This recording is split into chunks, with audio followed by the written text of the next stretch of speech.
Iniciando o Agro Pode Mais, o podcast do agro, semanalmente pelo YouTube, Spotify, Apple Podcast e na TV, pelo canal AgroPlus e TV+. Hoje o bate-papo é com ele, produtor rural e médico veterinário, presidente executivo da União Nacional de Etanol de Milho, UNEM, ex-presidente do Instituto Mato Grossense da Carne e do Instituto de Defesa Agropecuária de Mato Grosso, ex-vice-presidente da Agrimate, Guilherme Linares Nolasco. Bem-vindo, Guilherme. Olá, bom dia, obrigado pelo convite, é um prazer estar com vocês. Bacana.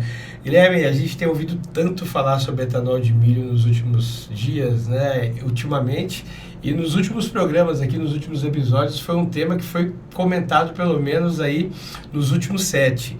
Então, vamos conversar agora um pouco sobre essa indústria aí que está tão em pauta no momento.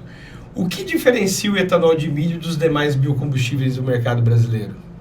Bom, na verdade, eu acho que o etanol de milho tem sido pauta de vários debates porque ele está no centro de uma grande economia circular e criando demandas e impulsionando vários setores, né?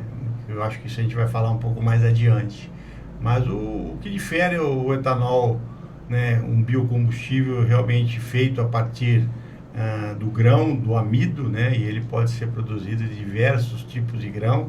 Isso é importante de frisar, uma pegada de carbono aí diferenciada de todos os combustíveis, uma vez que o ciclo de vida da produção do milho de segunda safra, integrando com a soja e com outras culturas, né, traz um balanço de carbono muito menor e a gente consegue oferecer essa molécula de combustível que é igual ao etanol de cana-de-açúcar, ao etanol de beterraba feito na Europa. A molécula é a mesma. Diferencia é a biomassa que é produzida e toda essa contabilidade do ciclo de vida que traz a agricultura tropical com o milho de segunda safra, uma competitividade e uma baixa de carbono muito relevante, né, dentro de uma agenda internacional de transição energética e segurança alimentar, uma vez que o seu coproduto vai aí para alimentar aí diversas cadeias de produção animal. Certo. O residual dessa produção que sai a destilação do álcool, ela é um produto que é comercializado e que tem proteína, que tem um mercado gigante. Nós chamamos de um coproduto, ele não é um resíduo, ele é um coproduto extremamente importante dentro do negócio, em certos momentos pode representar até 25% a 30% do faturamento de uma biorefinaria, né? E ele é concentrado em proteína, uma vez que você tira o amido para produzir açúcar e destilar, produzir o etanol, a proteína concentra. Temos produtos aí que vai de 18, 28 até 50% de proteína bruta, né? E ele vira um riquíssimo produto para nutrição de bovinos, suínos, aves, peixes, inclusive na dieta, na ração de animais de companhia. Certo. E quais são os maiores desafios enfrentados atualmente na cadeia produtiva do etanol de milho no Brasil? Nós temos grandes oportunidades e desafios, né? O desafio é justamente que esse crescimento do setor de etanol de milho continue de forma sustentável. Em 7 anos, nós já produzimos aí mais de 20% do etanol total produzido no país e temos projetos aí em estudo, em construção, em licenciamento que sinalizam que nós podemos dobrar esse setor até 2032, indo para em torno de 16 bilhões de litros de etanol de milho no mercado. O grande desafio é você equilibrar este crescimento com práticas sustentáveis, com monitoramento de cadeia de origem dos grãos, com a geração de biomassa que alimenta as caldeiras para geração de vapor e energia, também de forma estimulando o plantio de florestas plantadas, de eucalipto e a inclusão de outras biomassas residuais nesse processo, para que a gente possa aumentar essa produção de biocombustível mediante a demanda do mercado, né? A gente precisa encontrar esta linha do tempo de o quanto o mercado pode demandar e se comportar para que a gente possa não estimular um mercado que não pode ser atendido, nem estimular uma produção que não tenha vazão e tenha consumo no mercado e frustrar investimentos. Então, essa é a grande tarefa minha do dia a dia, da entidade que representa o setor, a gente buscar políticas públicas, como está sendo o combustível do futuro, recentemente aprovado e sancionado pelo governo, onde prevê o aumento da mistura de etanol anidro na gasolina de 27%, podendo chegar até 35% do blend, sim, já sim. é a gasolina mais descarbonizada do mundo, a gasolina brasileira, a questão da agenda do SAF, do combustível de aviação, a questão da transição energética e descarbonização dos portos, temos tecnologia apropriada e motores já desenvolvidos que possam usar bunker e possam usar o etanol como substituto. Então, justamente a regulação de todas essas novas aplicações no mercado internacional para reconhecer o etanol de milho brasileiro como combustível avançado e que a gente possa equilibrar esse crescimento da produção juntamente com o aumento da demanda. Qualquer das duas coisas, se sair descompassado, pode colapsar o mercado. Nós não podemos criar uma demanda internacional que a gente não consegue atender e nós não podemos criar e aumentar demais a produção que o mercado não possa absorver. Então, acho que esse é o grande desafio que temos pela frente e a gente trabalha nessa tarefa como setor, como inteligência de mercado, para se assegurar que isso aconteça. Certo. E como a expansão dessa produção de etanol de milho impacta a economia local das regiões produtoras? Transforma as regiões sob influência desta indústria. Na verdade, uma biorefinaria em construção, ela gera aí 1.500, 1.800 empregos diretos na sua fase de investimento.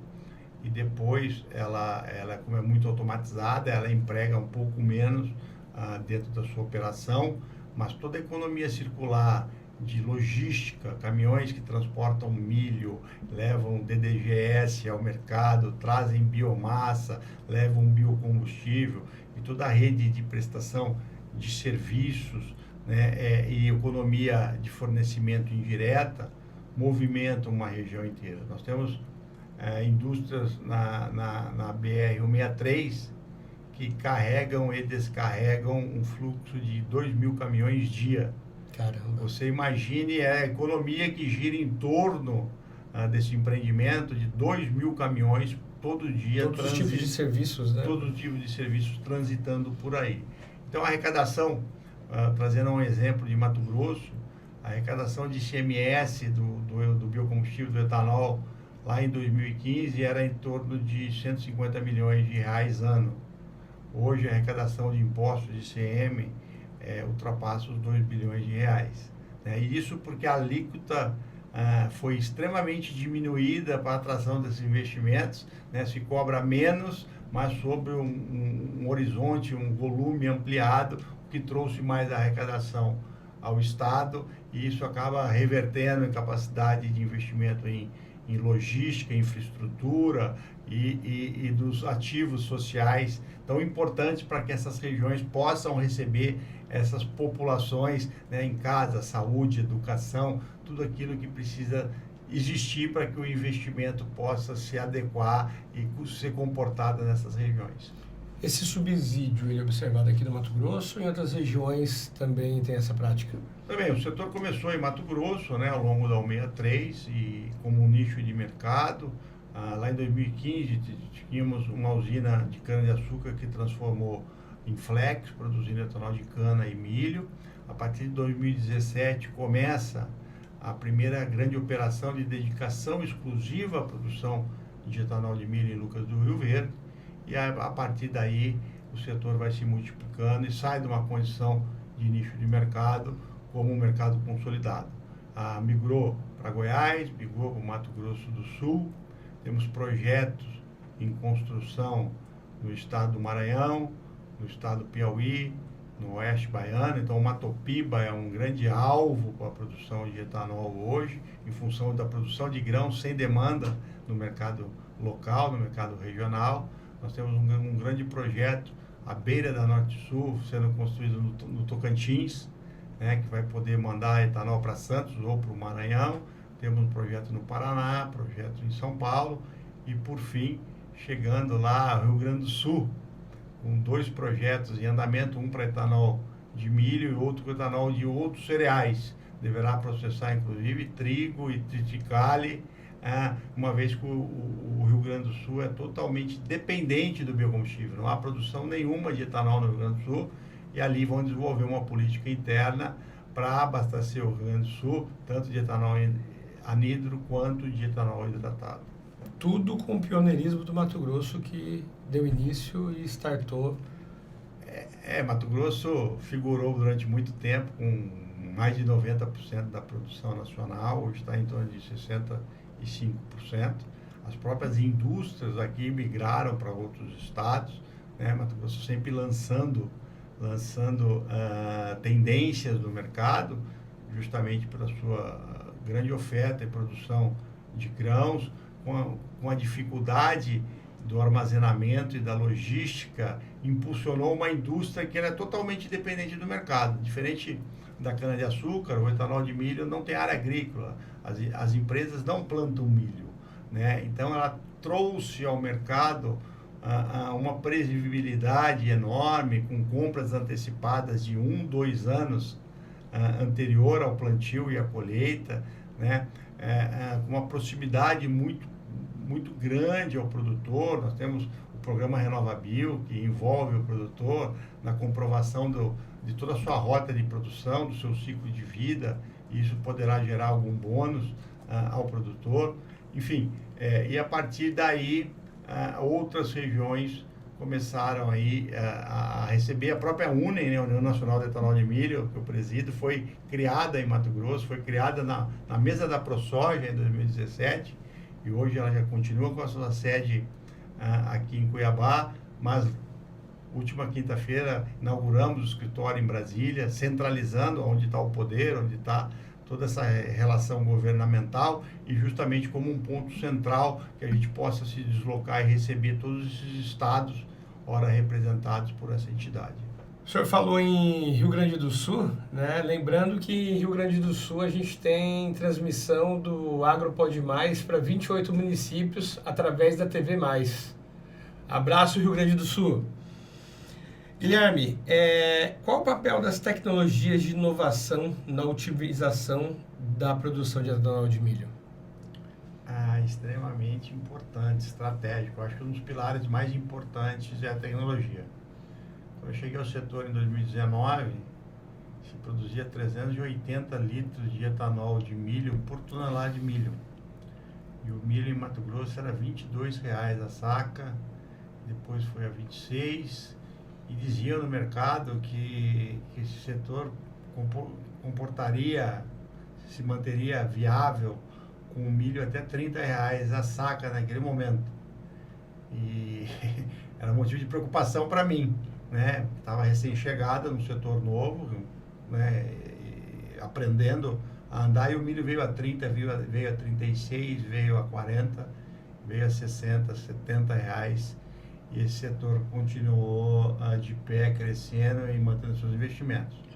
É lógico que isso fez parte de uma estratégia de milhos posicionados no mercado, com compras antecipadas, o setor estava prevenido, mas a tecnologia, tanto a mecânica quanto a evolução das enzimas e das leveduras dentro do fluxo de processo de fermentação, trouxe os 380 litros de etanol por tonelada de milho para 450 litros atualmente produzido. Caramba. Então é um ganho de eficiência extremamente enorme, que passou a viabilizar esse setor em momentos de custo da matéria-prima mais alto, ou preços do etanol mais deprimidos, né, com diminuição de margem, e sustentar esse crescimento. Lembrando que o DDGS, o farelo de milho, ele precifica em razão do valor do milho, também já faz um seguro natural em relação à operação. Milho sobe, ele sobe, milho desce, ele desce, então ele flutua como uma commodity. A precificação do biocombustível, do etanol, nós somos comprados, né? Nós não precificamos o mercado. Mas ao mesmo tempo o ganho de eficiência produtiva e tecnologia com um parque industrial totalmente novo, o que há de mais moderno no mundo, faz desse setor se manter viável, é lógico, às vezes com margens reduzidas, deprimidas, mas se mantém em pé mesmo em momentos mais desafiadores. O milho, para esse fim, ele precisa ser padrão ou pode ter avaria? Pode ter avaria, né? Nós temos uma pequena indústria, inclusive, em operação, que ela vem de um grupo de originação que encontrou a oportunidade nos seus restos de armazém, nos seus fundos de armazém do milho quebrado e resto, para poder otimizar, originar essa matéria-prima. É lógico que um bom milho, um bom grão, né, inteiro, talvez a gente possa extrair um amido maior e ter uma eficiência produtiva maior. Mas às vezes um custo menor, com uma produtividade menor, pode equilibrar esta conta. Então, não há problema em relação à qualidade do milho. E como o etanol de milho brasileiro está posicionado em relação ao mercado internacional hoje? E quando a gente fala em mercado internacional, a gente tem que falar no etanol como um todo, né? O milho sozinho ou a cana sozinha não é uma boa estratégia. Não é à toa que a produção de etanol, quando ela sai da indústria e chega na distribuidora, ela vira etanol. Né? E ela chega ao posto de abastecimento como etanol. Né? Ninguém abastece um carro de etanol de milho ou outro de etanol de cana-de-açúcar. Então a molécula é a mesma, o mercado é o mesmo, chega um determinado momento, a partir da saída da biorrefinaria, a gente trata disso como um todo, como um único mercado. O Brasil até então não tinha produção suficiente para atender o mercado internacional. As políticas feitas no Brasil, pela única que representa o etanol de cana-de-açúcar, foram sempre no sentido de estimular políticas públicas em outros países para produzir e adotar a tecnologia do etanol. E isso aconteceu em vários países do mundo. Né? Hoje, com o grande crescimento da produção, que se dá nos últimos anos e se dará daqui para frente, a partir do etanol de milho e outros grãos, o sorgo está vindo aí, sendo incorporado principalmente em regiões de menos chuva, com dificuldade da segunda safra do milho, ampliando uma janela de plantio. O Rio Grande do Sul está vendo trigo, então você vai ter etanol de milho e outros cereais crescendo daqui para frente, outras cotas de produção, e a gente começa a olhar para o mercado internacional do etanol em função do combustível de aviação, da descarbonização dos portos, mas a gente precisa ter demanda frente a este mercado internacional. Então, é isso que a gente começa a olhar para o futuro, sim, se estruturar para abrir o mercado internacional, coisa que nós já fizemos com os farelos de milho. DDGS, nós já estamos aí há 2 anos no mercado internacional, um projeto conjunto com a Apex Brasil, onde a gente fez uma inteligência de mercado, assinalamos 9 mercados-alvo, temos feito aí um trabalho de prospecção, feiras, acabamos de finalizar um brand, criando narrativos, uma marca, Brazilian Distillers Grains, tem uma marca do DDGS brasileiro no mercado internacional, fizemos já missões na Ásia, missões na Alemanha, vendo uma feira da Alemanha mês passado, posicionando o DDGS brasileiro na maior feira de alimentação animal da Europa, na Eurotier. Então existe já todo um approach, todo um trabalho de construção da agenda internacional do DDGS, porque nós víamos lá em 2021, quando faltava DDGS para a demanda interna da pecuária, mas que nós teríamos um crescimento desse setor muito grande, que haveria necessidade de olhar para o mercado internacional para regular o mercado interno.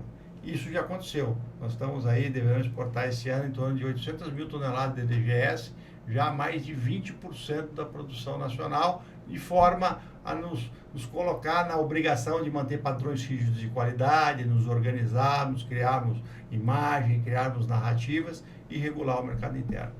Então essa DDGS já tem destino, na hora que você compra, já sabe que aquela sobra já tem um mercado garantido. Sim, temos um mercado negociado. O mercado interno é o maior mercado e sempre será, né? A gente vem tanto na pecuária de corte quanto na pecuária leiteira, demandante do DDGS é a pecuária leiteira de Minas Gerais, né? Mas é importante, estamos construindo o mercado internacional justamente para não ficar dependente de um único mercado, né?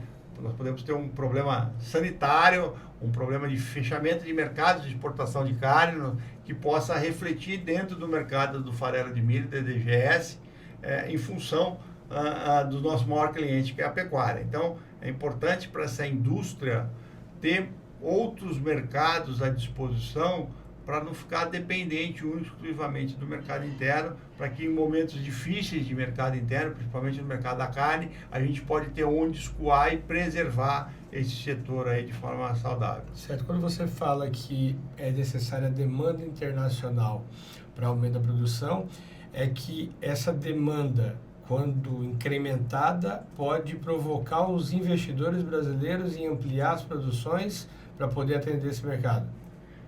Com certeza, né? Toda política que a gente possa estimular de transição energética no mercado internacional, seja um blend no combustível chinês de 5, 10, 15, 20%, nós estamos indo para 35% no Brasil, outros países da Europa ou mesmo da Ásia, né? A gente precisa de volumes grandes para atender esse mercado internacional. Então não adianta a gente estimular o mercado internacional sem ter esses volumes. O que está acontecendo agora, né? Nós estamos chegando a volumes excedentes do consumo interno, mesmo tendo uma oportunidade de crescimento da demanda interna de etanol hidratado, principalmente nesses estados que não têm produção, como o Rio Grande do Sul, como lá a Bahia, o Piauí, o Maranhão, o Tocantins, com a migração dessas indústrias, que vai ter um produto num custo menor para estimular o mercado interno, mas os investimentos grandes de médio e longo prazo, principalmente em outras aplicações, como combustível da aviação e navegação, precisam de demanda, precisam de oferta, me desculpe, porque a demanda é muito grande. Sim. E aí precisa juntar o setor de cana-de-açúcar, o setor de etanol de milho e outros cereais, todos juntos, para olhar esse futuro, essas políticas públicas de mandatos obrigatórios, fazendo parte de uma agenda mundial de descarbonização, que não será exclusivamente atendida pelo etanol, pelo biocombustível. Essa agenda terá eletrificação, terá energia solar, terá hidrogênio, terá metanol, terá um cardápio de opções de transição energética, e o etanol fará parte disso, com certeza. E isso que a gente tem olhado, justamente como é que a gente pode atender o mercado internacional e qual a demanda e o investimento que a gente precisa trazer para esse setor nos próximos anos. Pegando o gancho do que você falou aqui agora, o senhor acredita que essa ampliação, esse aumento de carros elétricos, esse marketing agressivo em cima, as montadoras vindo com esse foco, ela contribui ou atrapalha o setor? Não, a gente precisa separar esse posicionamento. As montadoras tradicionais estabelecidas no Brasil, como a Stellantis, a Toyota, a Volkswagen, todas elas têm na sua estratégia o carro a biocombustível. O carro flex já é mais de 70% da frota do mercado. E agora a estratégia são os híbridos a biocombustível, né? A Toyota, a Stellantis está nessa linha. Sim. Por se tratar de uma indústria nacional que gera toda uma economia de empregos, de cadeia de fornecimento de autopeças feitas aqui, e um carro mais limpo. A hora que você traz o conceito do carro, desde a sua, que a gente chama do berço ao túmulo, desde a concepção, da extração dos minérios, a produção dos componentes, o uso do carro e o seu descarte no meio ambiente, o carro elétrico é uma grande opção, mas ele passa a ser tão emissor de carbono quanto um carro movido a combustível fóssil. E aí o carro a biocombustível, o carro a etanol ou híbrido elétrico autocarregável, ele se torna a melhor opção do mercado, e as montadoras já enxergaram isso, né? Não somos nós que estamos falando. E ainda com um preço acessível, desenvolvendo uma economia local, tanto da produção de milho, de cana-de-açúcar, a geração de empregos, a logística, tudo que nós já falamos aqui dessa economia circular, e ainda sendo um carro de pegada de carbono baixa. A eletrificação, não podemos negá-la, é uma opção de mercado que ainda no Brasil, com uma geração de energia limpa, seja ela hidroelétrica ou solar ou eólica, ele passa a ser uma opção realmente de custo elevado, né, para um nicho de mercado, para uma fatia de mercado, que não pode ser desprezada. Eu acho que todos terão a sua participação no mercado, mas o importante seja ele no carro a combustão flex ou no carro elétrico, essa geração indireta de empregos e rendas dentro do país, né? Dar incentivos fiscais para trazer veículos elétricos de fora do país, gerando emprego fora do país, e para a gente ficar com um passivo ambiental por descarte dessas baterias de lítio do futuro, talvez não seja o melhor caminho, né? E aí pesa... Não equilibra a conta no final, né? O carro etanol ser o carro mais viável, economicamente mais limpo. Certo. E quais são os principais fatores que influenciam a competitividade do etanol de milho no mercado energético? Nós gostaríamos que a melhor decisão fosse ela de cunho de consciência ambiental, né? Quando a gente faz a barba com a torneira fechada é porque a água é um bem finito, né? É uma consciência, não é porque aquilo custa caro, né? Quando você opta por uma alimentação saudável, é porque aquilo faz bem ao seu organismo e são hábitos saudáveis. Abastecer de etanol é um hábito saudável, em função de todo o seu impacto de partículas em suspensão no meio ambiente, né, que você vai inalar. Uma cidade como São Paulo hoje, você consegue enxergar o céu, porque 27% da gasolina consumida tem etanol, e você tem mais aí uns 40% da frota rodando com etanol hidratado. Certo. Isso faz com que o céu seja limpo, né? E isso reflete na saúde e no meio ambiente, né? Essa é a decisão que nós queríamos. Nós precisamos de gerações serem educadas na escola para que tenha esse nível de consciência do meu filho falar para minha mulher: abastece o etanol, mãe, que faz bem para a saúde e para o meio ambiente. Talvez a minha mulher, a minha não, porque ela já aprendeu, isso é regra dentro de casa, mas quem não está muito próximo a essa informação, abastece o carro pela conta em relação à paridade de preços com a gasolina. Então o etanol passa a ser precificado e ser atrativo quando ele menos de 70% do custo da gasolina. Sim. Talvez seja difícil de explicar isso para um motorista de aplicativo que vive daquele carro e ele precisa otimizar seu custo para sobreviver.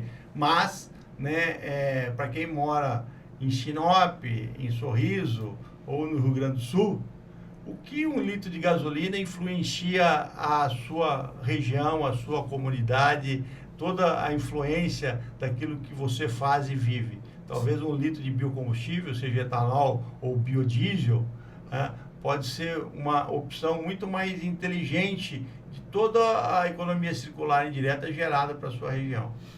Você acredita que o etanol de milho ele pode substituir parcialmente o etanol de cana-de-açúcar? Eles são complementares, né? A gente trabalha muito em sintonia, não é à toa que o setor começou pelas usinas flex, que produziam etanol de cana e passaram a produzir etanol de milho. O etanol de milho trouxe uma oportunidade para o setor de cana-de-açúcar, né? Uma vez que a Índia, que era o maior produtor de açúcar do mundo, passou a incentivar a produção de etanol de cana para adicionar um mandato de 20% a partir de 2025 de etanol à gasolina na Índia. E para isso tiveram que diminuir a produção de açúcar e abrir um espaço no mercado internacional do açúcar. Sim. Ocupado hoje pelo Brasil, se tornou o maior player do mercado internacional do açúcar. Então o setor de cana pôde migrar para a produção de açúcar, que remunera hoje, deu um prêmio em relação ao etanol, remunera mais, e esse espaço passou a ser ocupado pelo etanol de milho, sem que a gente perdesse as políticas públicas já de mandatos de mistura do etanol à gasolina. Então são dois setores extremamente complementares que trabalham juntos cada um com o seu ciclo de vida diferente. A cana-de-açúcar tem uma grande oportunidade para entrar no etanol de milho, uma vez que ela já tem a biomassa do bagaço de cana, então ela não tem um custo adicional de biomassa para geração de vapor e energia, que o etanol de milho precisa ir no mercado, buscar cavaco de madeira, reflorestada, estimular esse setor, né? Então os dois trabalham muito alinhados, em sinergia, olhando para o mercado como um todo.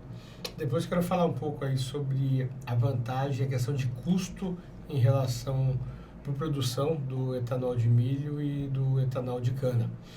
Vamos fazer um breve intervalo para a TV. Aponte a câmera do seu celular no QR Code que aparece no vídeo e saiba como investir no agronegócio com segurança. Voltamos já.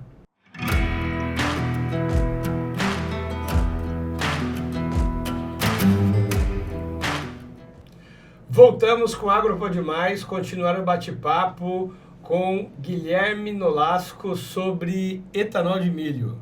Guilherme, falando em sustentabilidade agora, como o setor de etanol de milho está contribuindo para a descarbonização da matriz energética brasileira? Bom, acho que nós temos aí, falar um pouco de RenovaBio. RenovaBio é o maior programa de descarbonização do mundo. Foi criado através de lei e a partir dele as usinas são certificadas, ele é regulado pela Agência Nacional do Petróleo e Biocombustível, ANP, e a partir dele se mede e se certifica individualmente cada operação, né? Desde a produção do milho, que é o que a gente tem que captar os seus custos de produção, fertilizantes, sementes, óleo diesel, mão de obra, passando pelo transporte, chegando na indústria, e isso até o transporte à distribuidora. E aí é calculado esse ciclo de vida de emissões, de toda essa cadeia de negócios, e se gera um título chamado CBIO, é um crédito de descarbonização. Não é um crédito de carbono, é um crédito de descarbonização, que equivale a 1 tonelada de carbono. Cada CBIO equivale a 1 tonelada de carbono. O Brasil deverá produzir de biocombustíveis este ano mais de 45 milhões de CBIOs, né? E a partir disso, a distribuidora de combustíveis, a cada litro de combustível fóssil, precisa comprar o CBIO para descarbonizar a sua matriz energética. Então, é uma opção do mercado abastecer de combustível fóssil, neutralizando as emissões do combustível fóssil a partir do CBIO gerado na produção de biocombustível. E se a distribuidora não quiser esse custo agregado ao seu combustível fóssil, ela pode estimular o consumo de biocombustível, porque ela vendendo combustível, ela não precisa comprar CBIOs. Sim. Então é um programa extremamente inteligente, um modelo para o mundo hoje, onde as indústrias podem ser medidas individualmente, ou existem dados padrões default para aqueles que não querem captar todas as informações do seu ciclo de produção, mesmo assim podem emitir o CBIO com uma penalização, uma penalidade bem grande, para forçá-los aí ao caminho dos dados primários, né? E é lógico, para que tenha segurança de não estar emitido um crédito de descarbonização que não seja compatível àquela descarbonização feita sem haver mensurado todo esse ciclo de vida. Então, acho que o etanol traz essa contribuição enorme, o etanol de milho, a este programa, como que é o setor que mais cresce de produção em todos os biocombustíveis, né? E numa pegada de carbono, a partir daí nós conseguimos mensurar qual a pegada de carbono do etanol de milho brasileiro. Então, vou trazer uma ideia para você, uma base. A gasolina emite 87, 89 gramas de CO2, equivalente a megajoule, né, uma unidade de energia. O etanol de milho americano, que é feito a partir de gás fóssil, não biomassa de reflorestamento, e do milho, que é de uma safra só, emite 51 gramas de CO2. O etanol de cana-de-açúcar emite de 22 a 28 gramas de CO2, depende a sua operação. O etanol de milho emite de 17 a 22 gramas de CO2 equivalente a megajoule, em função do seu ciclo de vida de milho de segunda safra. Então, a gente tem aí um grande potencial de contribuição, tanto no RenovaBio, né? E esses títulos são negociados em bolsa, tá? Não é uma venda direta. Eles são escriturados e vão para um banco, vão para a bolsa, onde as distribuidoras têm metas anuais de compra de CBIO mediante a sua venda do ano anterior.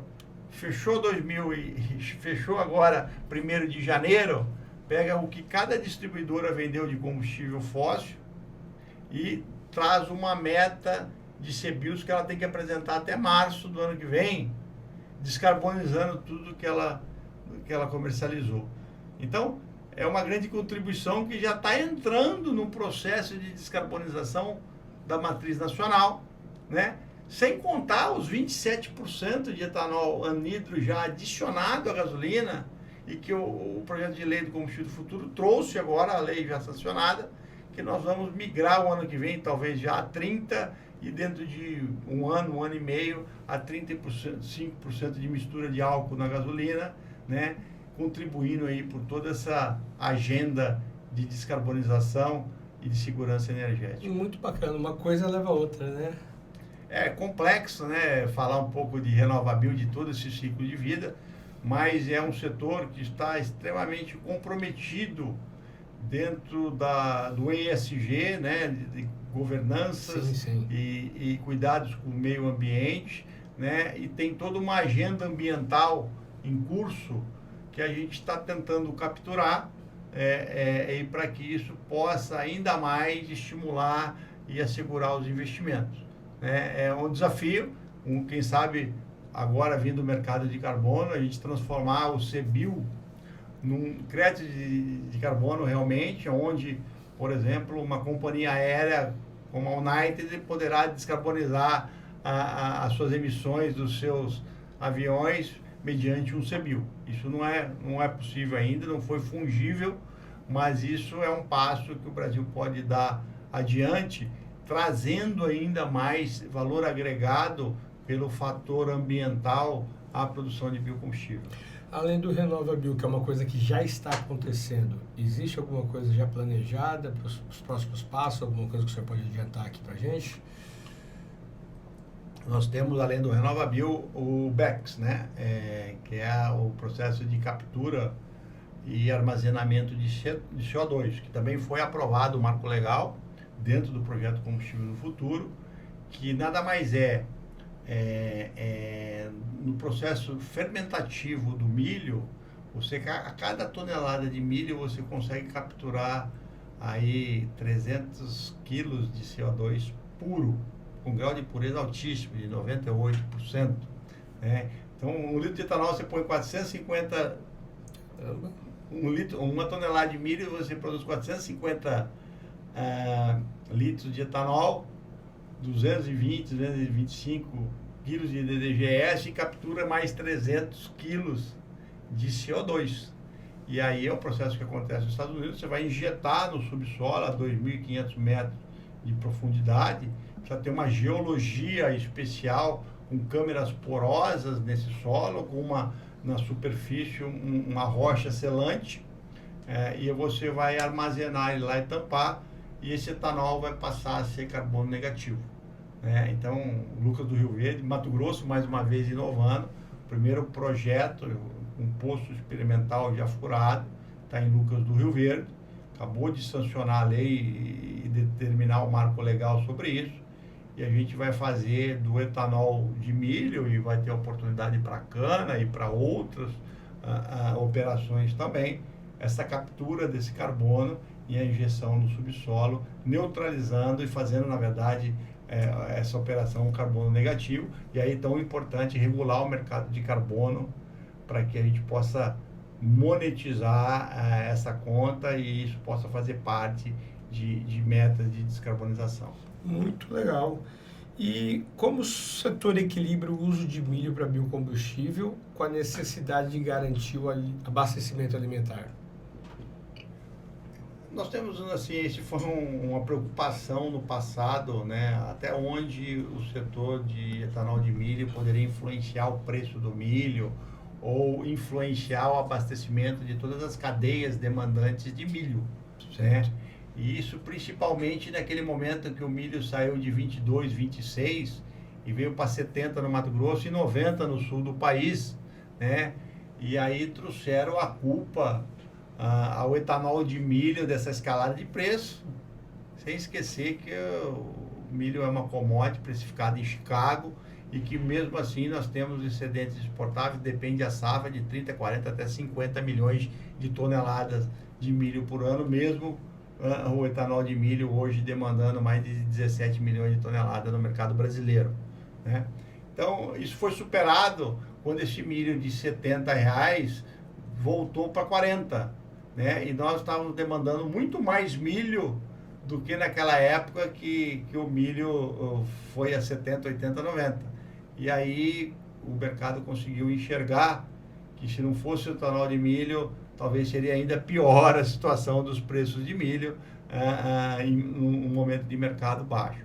Então a gente não tem esse problema, este ano devemos colher aí 120, 125 milhões de toneladas de milho, né, para a próxima safra.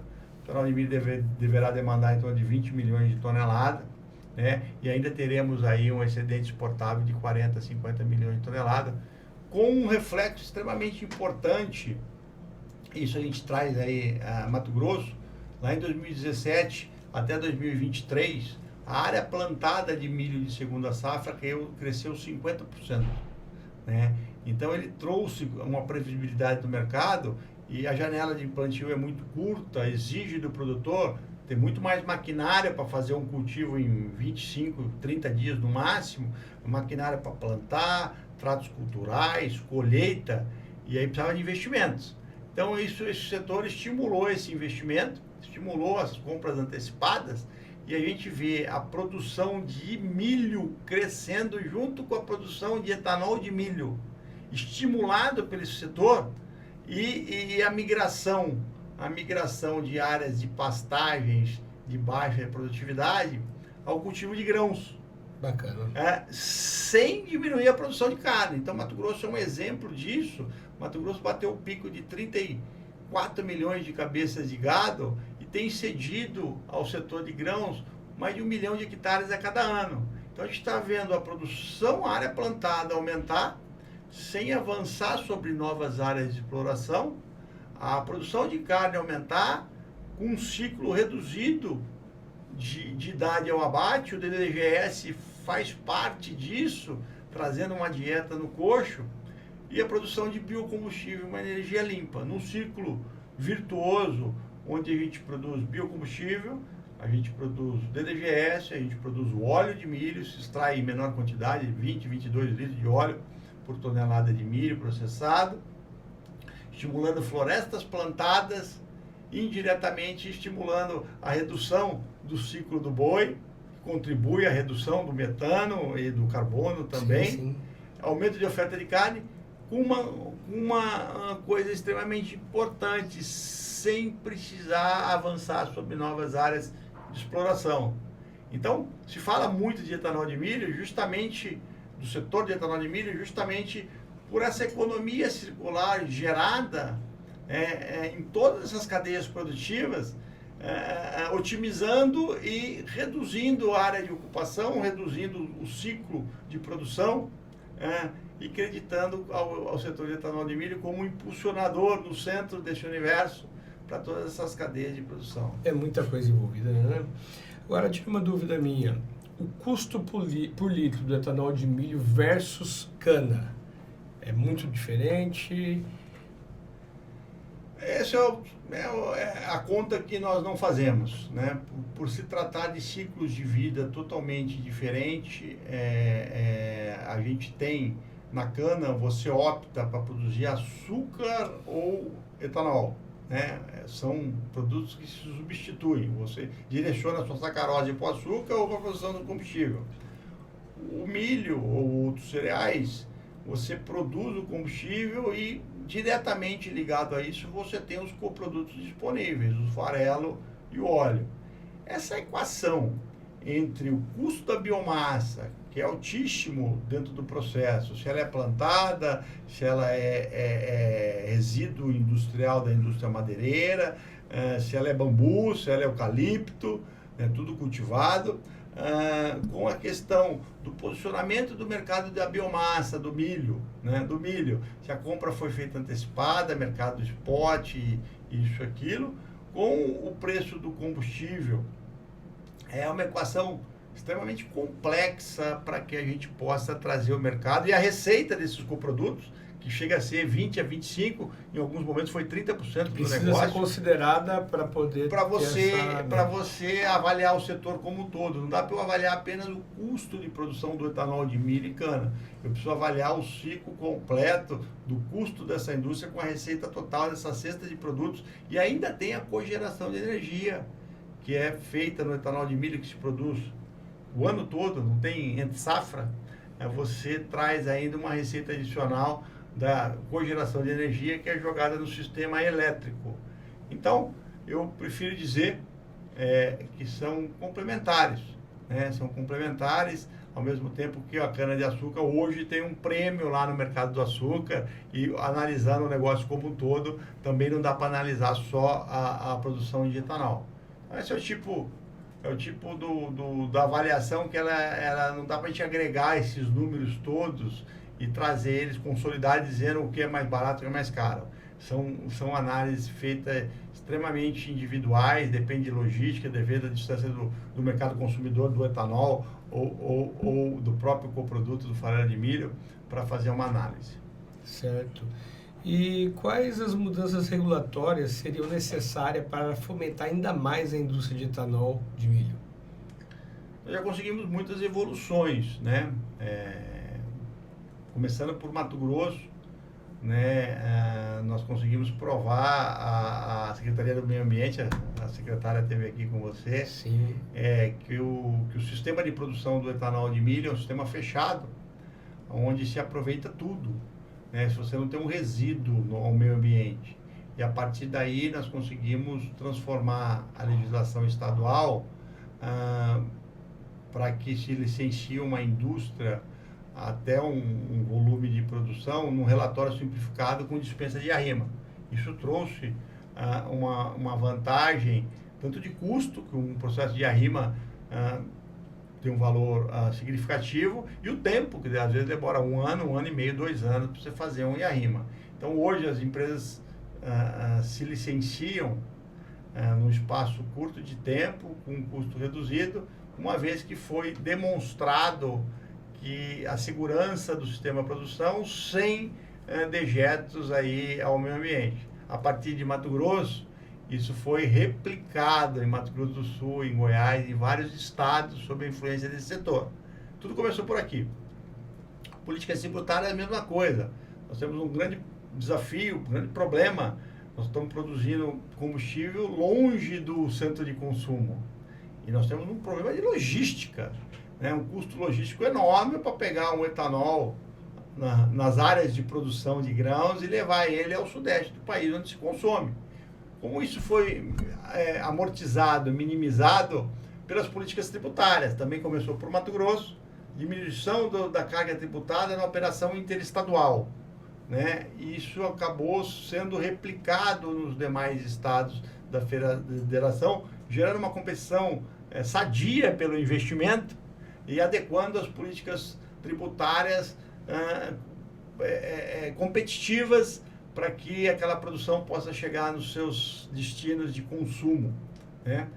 E nós temos agora o desafio da regulação do mercado do combustível de aviação. A lei foi aprovada, do BECS, da captura de carbono, também aprovado, e do combustível para navegação, né? O grande desafio é a gente comprovar no mercado, regular o mercado interno em função dessas leis, né, para essas outras aplicações, e certificar o produto no mercado internacional de que ele não compete com alimentos. Existe um estigma em função da produção do etanol de milho americano, do food versus fuel, ou seja, que a produção de combustível a partir de alimento são competitivas entre si, e isso não é bacana, né? Então o mercado internacional ainda não nos reconhece como um combustível avançado, justamente porque não reconhece nosso ciclo de vida de produção de biocombustível, seja ele biodiesel ou etanol, a partir do grão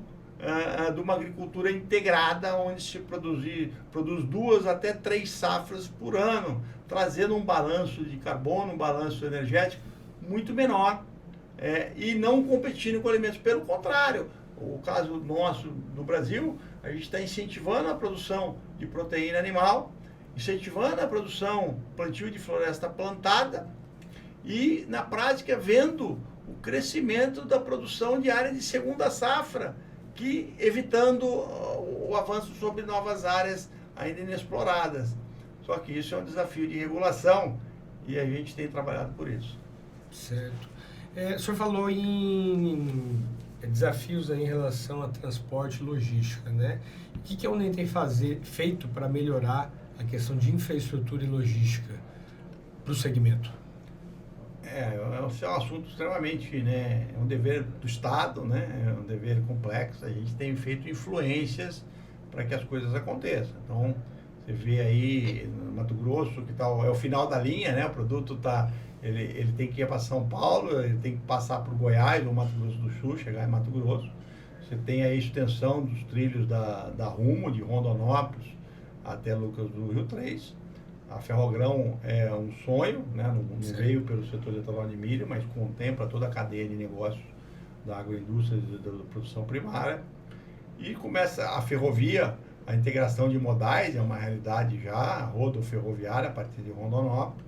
E a gente começa a estudar agora, em função do volume, precisava ter volume para ter viabilidade, a questão dos dutos, né? O etanol duto, ou um poliduto que possa levar o biocombustível e trazer o óleo diesel, o combustível fóssil, passa a ser uma coisa interessante, objeto já de estudo. Já está na mesa. Já de estudos para que isso possa evoluir, né? A gente, com o advento da reforma tributária, que está aí, deverá ser aprovada essa semana, a gente vai perder ao longo do tempo, né? A partir de 2027 começa a ser implantada, a gente perde os incentivos estaduais, serão mantidos até 2032. Sim. Né? Então, nós estamos usando de um artifício tributário para corrigir uma deficiência logística. Né? Você tem uma redução de imposto na saída para que te dê competitividade para bancar aquela logística para chegar no centro consumidor. Com a reforma tributária, o imposto será cobrado lá na ponta. E aí acabam os incentivos fiscais regionais. E aquele custo para levar esse produto lá na ponta, ele vem para dentro da indústria. Então, nós temos até 2032 para incrementar o modal logístico e reduzir esse custo para que a gente se mantenha competitivo. Em alguns estados, Mato Grosso já está no seu limite de consumo de etanol hidratado, mas alguns estados, principalmente lá no Mato Piba e no Rio Grande do Sul, ainda tem um mercado interno todo para desenvolver de etanol hidratado e talvez não carregue esse desafio. Mas a produção do Centro-Oeste, no Mato Piba, ela carregará o desafio de desenvolver os mercados internos também e, ao mesmo tempo, otimizar a logística para que possa chegar em grandes centros de consumo. Certo. De que preço que o preço do milho, a cotação do milho impacta na operação de produção de etanol? Vocês travam preço, trabalha com o mercado de oportunidade? É o principal custo, né? Não poderia deixar de ser o principal custo. O setor tem uma capacidade estática de armazenagem grande, em alguns casos chega a 60% do volume de processamento anual daquela indústria. Caramba! Eu acho que o maior armazém concentrado de grãos do país hoje está dentro de uma indústria de etanol de milho. O maior volume de armazenagem, vamos ser mais claro, está dentro de uma indústria de etanol de milho. Então, outros adotam as práticas do campo ter pulmões de armazenagem perto da produção. Então, essa é uma estratégia extremamente importante de um setor que não pode parar. Ele é de produção contínua, de fluxo contínuo. Isso trouxe um benefício enorme ao abastecimento. Nós tínhamos com a cana safra entre safra, isso carregava preço, volume, isso acabou. Hoje é uma produção, uma oferta linear. O setor não tem como especular o mercado. Naquela indústria que eu falei para você que carrega 2.000 caminhões por dia, se ele passar 5 dias sem carregar, ele colapsa o sistema.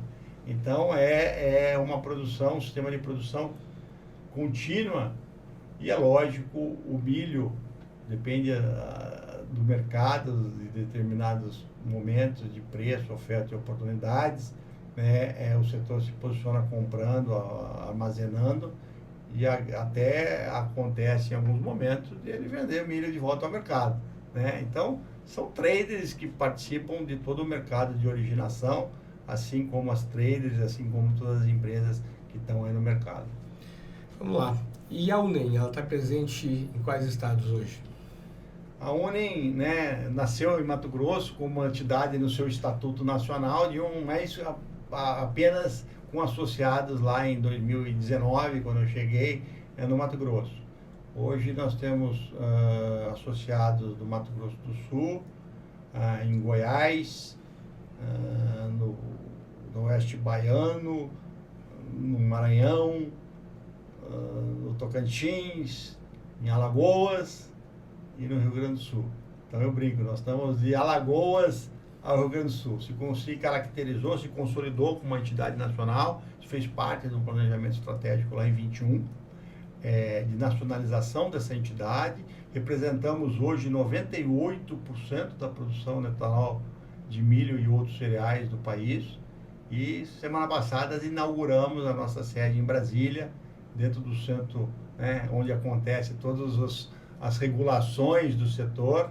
É uma estrutura moderna, com uma área de internacional rodando, com uma diretoria institucional, representando aí 8, 9 estados, né, com 98% da produção, galgando já a sua visão de futuro. Finalizamos o segundo planejamento estratégico em 3 anos, olhando já os próximos 5 anos, 10 anos, se preparando para ir para todos os desafios do futuro. Bacana demais. E quais são os próximos planos da UNEM para ampliar a produção? Convivemos nos últimos anos, né, com a agenda de crescimento de representatividade, e isso aconteceu, conseguimos ampliar. De nacionalização conseguimos fazer, como eu acabei de dizer. O plano justamente agora envolve todos esses reconhecimentos e certificações do etanol de milho, do ciclo de vida da produção do etanol de milho brasileiro, de segunda safra. O governo brasileiro precisa se apoderar disso e precisa chegar ao mundo e dizer, minha produção de milho de segunda safra, de soja com a safra de milho, é essa, e precisa ser reconhecido no mercado internacional para que a gente possa aprovar e ser reconhecido nossa produção nessas diversas aplicações que o mercado internacional busca para sua descarbonização. A navegação é um exemplo disso. Eles não têm opções de energéticas de descarbonização, né? E o etanol cai que nem uma luva para eles nesse sentido, desde que o IMO, que é o organismo que regula a navegação no mundo, reconheça a nossa produção dentro das suas características. A regionalização da pegada de carbono. O mundo reconhece pelo dado padrão, default, na pior situação, para não correr o risco de estar fazendo uma conta injusta, né? E a gente precisa regionalizar e entender quais são as características das regiões, nas suas emissões, para que a gente possa participar dessa grande agenda que ela existe em 2050. Se todo mundo tem que descarbonizar até 2050, então nós temos uma oportunidade de 25 anos. Sim. De 25 anos. Teoricamente, 2051 todo mundo já descarbonizou, não tem o que fazer mais. Então, esses 25 anos pela frente, nós precisamos aí inserir o biocombustível brasileiro como reconhecido em todas essas cadeias de produção que precisam descarbonizar. Certo. Hoje no Mato Grosso, em operação, a gente tem quantas usinas de etanol de milho? Temos 12 usinas de etanol de milho em operação, num total de 23 operações no Brasil. Certo. A gente tem uma expectativa para 2025? Eu acredito que o Mato Grosso sempre será um grande celeiro pela grande oferta de milho que tem, né? A gente deve ter programado para 2025 mais 2 operações, 2026 mais 2, 3. Então, segue crescendo o Mato Grosso, assim como 2 projetos já no Oeste Baiano em construção, um projeto no Maranhão que deve inaugurar ainda em fevereiro agora no Maranhão, 2 projetos no Piauí, um projeto no Tocantins, 2 projetos no Pará, 2 projetos no Rio Grande do Sul, São Paulo estudando, Paraná, a maior cooperativa do país, a Coamo, deverá iniciar a sua construção. Então, o produto começa a ter viabilidade em várias regiões do país, que são produtoras de milho ou que estão dentro de uma rota logística importante ou perto de um centro consumidor que possa aí viabilizar essa produção. Tá certo, muito bacana o nosso bate-papo, esclareceu aí assuntos bem relevantes. Guilherme, foi um prazer tê-lo conosco, agradeço a disponibilidade e a contribuição com o nosso projeto. Se quiser falar alguma coisa. Obrigado, Júlio, só eu que agradeço a oportunidade, pude falar, pude distribuir aqui um monte de informações, espero que eu tenha sido claro e as pessoas tenham absorvido parte de tudo isso que nós trouxemos aqui. Muito bacana, obrigado. Finalizando o Agro Pode Mais dessa semana, lembrando que quem perdeu na TV pode rever esse episódio no YouTube, Spotify, Apple Podcast. Até a próxima!